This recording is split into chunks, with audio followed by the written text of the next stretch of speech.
Assalamualaikum warahmatullahi wabarakatuh. Kembali lagi bersama rembukan.com. Kali ini kita akan mengkaji satu kitab yang unik, yakni kitab tentang kopi dan rokok, karya dari seorang ulama Nusantara. Kitab tersebut berjudulkan Irsyadul Ikhwan li Bayani Syurbil Qahwati wat Tuhon, yang ditulis oleh Mbak Yai Ihsan Jampes, Kediri. Namun sebelum mengkaji kitab ini, langkah baiknya kita membaca pengantar dari Saudara Udin Bahrudin yang telah tayang di beluhmerokok.com. Tulisan beliau berjudulkan Syekh Ihsan Jampes pun menulis kitab untuk para perokok. Baik, salah satu karya ulama Nusantara mengenai rokok yang bisa orang NU kenal adalah kitab Irsyadul Ikhwan karya Syekh Ihsan Jampes. Kitab yang masih dikaji di beberapa pesantren di Jawa ini sebenarnya berjudul lengkap Syarhu Mandumati Irsyadul Ikhwan li Bayani Syurbil Qahwati wat Tuhon, atau terjemahnya adalah penjabaran terhadap karya lafadz berjudul Irsyadul Ikhwan li Bayani Syurbil Qahwati wat Tuhon. Bentuk kitab ini adalah syarah atau penjabaran terhadap karya sebelumnya yang berbentuk hafalan dengan judul Irsyadul Ikhwan li Bayani Syurbil Qahwati wat Tuhon, tuntunan bagi segenap saudara untuk menjelaskan minum kopi dan menghisap rokok. Karya sebelumnya hanya berupa manzumah atau bait atau syair ya. Kemudian dijabarkan melalui syarah atau penjelasan kitab ini. Baik manzumah maupun syarah tersebut ditulis oleh sosok yang sama, yakni Bayi Ihsan Jampes. Pada awalnya Bayi Ihsan Jampes menulis manzumah dengan tujuan agar mudah dihafal oleh khalayak. Setelah itu ia merasa bahwa manzumah tersebut butuh penjabaran agar lebih bisa dipahami khalayak. Maka lahirnya karya berupa syarah tersebut yang sampai saat ini lebih dikenal dengan sebutan kitab Irsyadul Ikhwan. Sang pengarang kitab yang lebih sering disebut sebagai Syekh Ihsan Jampes adalah Ihsan bin Muhammad Dahlan dari Jampes, Kediri, Jawa Timur.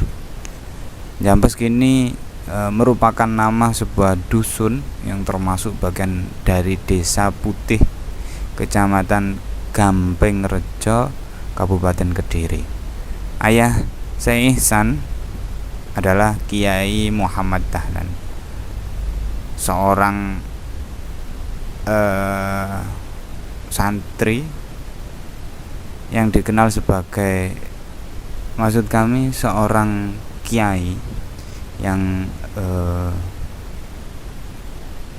memiliki pondok di pesantren, yang pesantren tersebut kini dikenal sebagai Pesantren Jampes, yang dirintis sejak tahun 1886 Masehi. Syekh Ihsan sendiri dilahirkan pada tahun 1901 Masehi, berarti sebelum kemerdekaan ya, dengan nama yakni Bahrul Ulum, tapi biasa dipanggil sebagai Bakri. Sewaktu kecil dikenal bandel namun memiliki hafalan yang kuat. Ia juga dikenal cepat menyerap ilmu pengetahuan sehingga masa pembelajarannya di sebuah pesantren tidak pernah berlangsung lama. Banyak pesantren telah ia singgahi, termasuk pesantren di Bendo, Pare, Kediri, asuhan Kiai Haji Khozin atau paman beliau sendiri. Pesantren Gondang Legi, Nganjuk. Terus kemudian juga pernah nyantri di pesantren Jamsaren, Solo. Terus kemudian juga pesantren Darat Semarang yang waktu itu diasuh oleh Kiai Dahlan menantu Kiai Soleh Darat. Juga pernah menjadi santri di Mangkang, Semarang. Juga pernah jadi santri di pesantren Punduh, Magelang, serta pesantren asuhan Syekhona Kiai Haji Khalil Bangkalan, Madura. Setelah melakukan ibadah haji pada tahun 1926, nama Bakri diganti menjadi Ihsan. Tahun 1928, ayah Syekh Ihsan meninggal. Namun baru pada tahun 1932, Bayi Ihsan Jampes baru mau menjadi pengasuh pesantren Jampes, setelah sebelumnya diserahkan kepada adiknya yang bernama Kiai Haji Khalil. Saat ini pesantren Jampes masih eksis atau masih tetap berdiri dengan nama Al-Ihsan. Syekh Ihsan sendiri meninggal pada tahun 1952. Kemudian kepengasuhan pesantren dilanjutkan oleh Kiai Haji Muhammad bin Ihsan. Lalu Syekh Ihsan dikenal sebagai seorang ulama Nusantara yang giat menghasilkan karya tulis. Ini tidak mengherankan karena di samping kecerdasan beliau, beliau juga dikenal sangat gemar membaca tidak hanya literatur kepesantrenan, namun juga literatur yang bersifat umum. Apabila para ulama pesantren di Jawa biasanya disebut sebagai kiai, maka Syekh Ihsan memiliki julukan berbeda. Khalayak menjulukinya Syekh karena kualitas keilmuannya serta kemampuannya menulis karya yang mampu diterima oleh publik muslim dunia. Dalam bahasa Arab, nama Syekh Ihsan dikenal dengan tambahan julukan Al-Jamfasi atau Al-Kediri, yang artinya berasal dari Jampes, Kediri. Syekh Ihsan memiliki penguasaan atas beberapa cabang ilmu yang berbeda. Inilah yang memungkinkan ia untuk menulis karya dalam bidang yang berbeda. Di antara karya-karya tersebut adalah Irsyadul Ikhwan. Namun kitab Irsyadul Ikhwan bukanlah magnum opus dari Syekh Ihsan atau bukan karya yang paling monumental. Ada karya lain yang melebihi karya tersebut. Namun dalam khazanah karya ulama Nusantara hingga kini, kitab ini masih dianggap sebagai masterpiece. Paling tidak sampai saat ini belum ditemukan karya sejenis yang mampu menandingi kekuatan dari kitab ini dalam bidang, tentunya bidang kopi dan rokok ya. Kitab Irsyadul Ikhwan sejatinya adalah karya yang terinspirasi dari risalah Tadhkiratul Ikhwan fi Bayani Qahwati wa Dukhon, atau pengingat kepada para saudara dalam menerangkan kopi dan rokok, karya dari Kiai Haji Dahlan Semarang, menantu dari Kiai Haji Soleh Darat. Kiai Haji Dahlan Semarang adalah guru dari Syekh Ihsan di pesantren Darat, Jawa Tengah.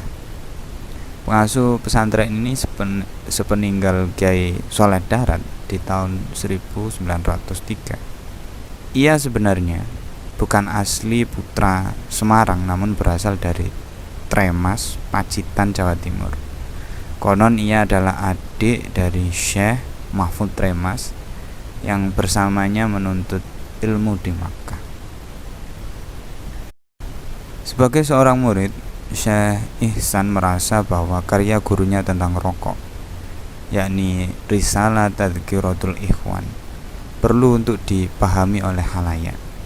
Untuk itulah ia mengarang bait-bait Irsyadul Ikhwan agar memiliki sifat estetik dan lebih mudah dihafal.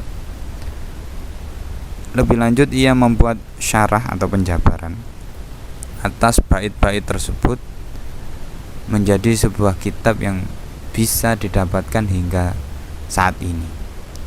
Tidak diketahui kapan penulis bait maupun penjabaran dari Irsyadul Ikhwan karena tidak ada catatan tahun dalam karya tersebut. Salah satu keturunan dari Syekh Ihsan pun tidak bisa menjelaskan kapan karya itu disusun. Namun bisa diduga bahwa kegiatan penulisan Syekh Ihsan secara intensif terjadi setelah ia pulang ke Jambes sepeninggal ayahnya. Terkait rokok, masih ada satu lagi karya Kiai Haji Dahlan, guru dari Mbah Ihsan Jambes, yang membahas perkara ini, yakni perkara kopi dan rokok. Karya ini berjudul Nadhamatul Ifham fi ma ya'tarid tuhon minal ahkam, atau yang artinya kilasan pemahaman tentang perkara seputar rokok dalam hal hukum. Naskah kitab ini masih berupa manuskrip dan dikoleksi oleh perpustakaan King Saud di Saudi Arabia. Berbeda dengan Tadhkiratul Ikhwan yang membahas kopi dan rokok, karya yang satu ini khusus membahas tentang rokok saja. Keberadaan karya ini pun ternyata awalnya tidak diketahui oleh Kiai Haji Dahlan sendiri. Pada manuskrip tersebut yang ada di perpustakaan Saudi Arabia, tertulis bahwa sang pengarang adalah Ahmad Dahlan bin Abdullah At-Tarmasi Al-Fajitani. At-Tarmasi berarti orang yang berasal dari Termas, Jawa Timur, sedang Pacitan, Jawa Timur. Sedang Al-Fajitani berarti orang yang berasal dari Pacitan. Kiai Dahlan memang berasal dari Termas yang kini merupakan bagian dari Kabupaten Pacitan, Jawa Timur. Setelah Kiai Haji Dahlan meninggal di Semarang, setelah Kiai Haji Dahlan tinggal di Semarang, menjadi menantu dari Kiai Soleh Darat dan pengasuh pesantren Darat. Namanya lebih dikenal sebagai Dahlan As-Samarani atau Dahlan orang dari Semarang. Jika manuskrip menyatakan nama At-Tarmasi Al-Fajitani, mungkin saja karya ini ditulis oleh Kiai Haji Dahlan saat ia masih menuntut ilmu di Timur Tengah sebelum ia pulang ke tanah air dan berdomisili di Semarang. Faktanya, karya ini tidak diketahui oleh keluarga dari Kiai Haji Dahlan di tanah air, malah ditemukan dan tersimpan di Saudi Arabia. Dapat dipastikan bahwa dua judul karya Kiai Haji Dahlan mengenai rokok tersebut memang berasal dari dua kitab yang berbeda. Buktinya adalah saat Syekh Ihsan menukil atau mengambil bagian dari kitab Tadhkiratul Ikhwan dalam karyanya. Nukilan itu menyertakan 2 bait syair yang menjelaskan tentang manfaat minum kopi. Ketika nukilan ini dicari dalam kitab Nadhatul Ifham, hasilnya adalah nihil. Kesimpulannya, kitab Tadhkiratul Ikhwan dan Nadhatul Ifham adalah 2 kitab yang berbeda. Tadhkiratul Ikhwan membahas tentang kopi dan rokok, sedang Nadhatul Ifham hanya membahas khusus tentang rokok saja. Kekayaan karya Kiai Haji Dahlan tentang kopi maupun rokok disadari benar oleh salah satu muridnya di pesantren Darat, yaitu Syekh Ihsan Jambes.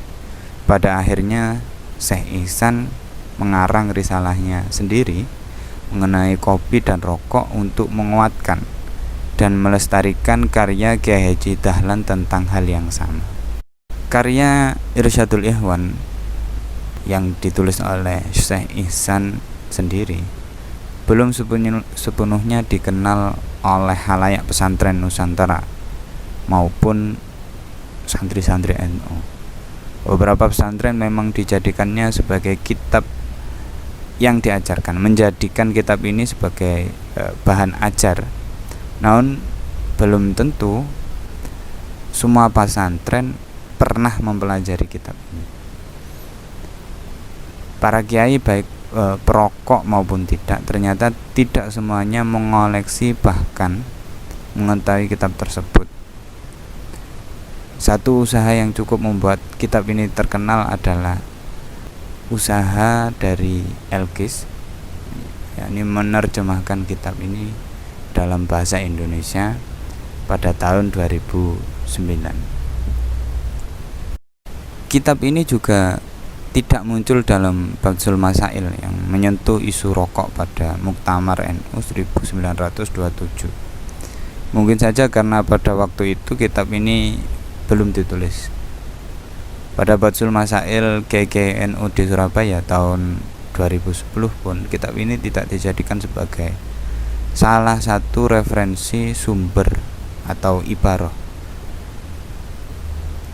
Sebagaimana telah diketahui, status muktabar atau tidak dalam tradisi Babsul Masail NU memang mengandung ambiguitas. Namun Kiai Haji Sa'roni Ahmadi dari Kudus yang mengoleksi kopian kitab ini menyatakan bahwa kitab ini berstatus muktabar. Status muktabar ini juga dikuatkan oleh pendapat dari Kiai Haji Syaifuddin Lutfi yang juga merupakan Kiai NU dari Kudus. Kitab Irsyadul Ikhwan memuat bait-bait yang ditulis dalam aturan Bahar Rojas. Bahar Rojas berarti ya rojizan bilaumi fi musalladi itu dan seterusnya. Bahar adalah rumus-rumus penulisan bait qasidah yang merupakan karya puitik klasik Arab. Jenis bahar pun bermacam-macam yang aturannya tertuang dalam kitab arut atau dalam teori bahasa sastra disebut ilmu prosodi. Sebagai pembuka kitab, Ustaz Ihsan menyebutkan pujian kepada Allah yang menjadikan perbedaan pendapat antara umat Islam antar umat Islam sebagai rahmat.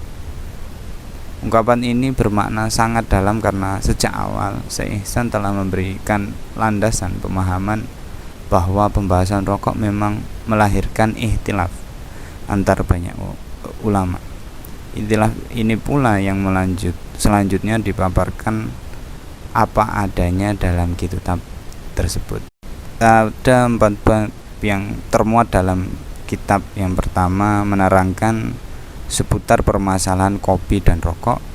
Kedua, menerangkan pendapat-pendapat yang mengharamkan rokok. Ketiga, menerangkan pendapat-pendapat yang menghalalkan rokok, sekaligus menangkis pendapat-pendapat yang mengharamkan. Dan terakhir adalah hal-hal seputar rokok dalam hubungannya dengan hukum fikih secara umum.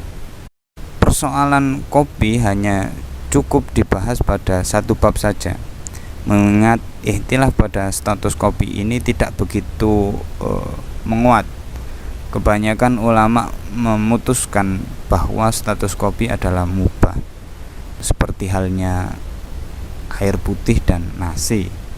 Setelah menunjukkan pendapat yang menghalalkan rokok, Syekh Ihsan memaparkan bagaimana rokok dipandang dari sudut pandang kasus-kasus fikih yang lain. Karakteristik penulisan kitab semacam ini senada dengan metode pembahasan fikih ala NU dan pesantren. Segala pendapat dipaparkan untuk memberi gambaran cakrawala yang luas kepada pembaca, meskipun pada akhirnya Syekh Ihsan yang seorang penikmat rokok dan kopi meyakini kehalalan rokok, namun pendapat yang mengharamkan tidak ditutup-tutupi. Ia pun memaparkan nama-nama ulama yang mengharamkan rokok tersebut dengan sikap karya tulis yang penuh hormat. Bab 2 khusus membahas tentang pendapat yang mengharamkan rokok.